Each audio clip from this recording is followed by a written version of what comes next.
एक सिंध जवा, एक सकाफत जवा, नारो सदा जिए सिंध जवा, जिए सिंध जवा।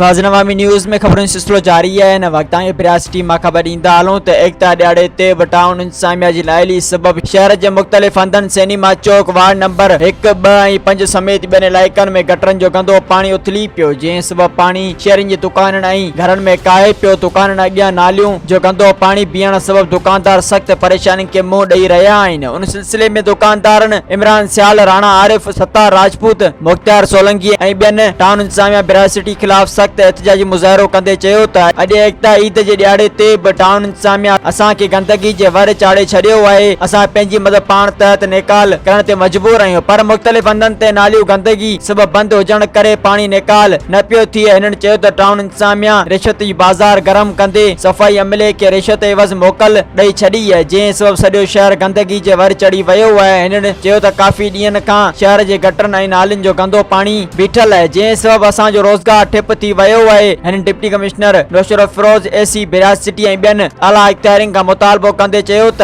टाउन इंतजामिया प्रियासिटी ख़िलाफ़ कार्रवाई करे शहर मां नालियुनि जो गंदो पाणी निकाल करायो वञे। मज़ीद खबरों और तफसीलात के लिए विजिट करें हमारी वेबसाइट www.awamiNewsHD.com।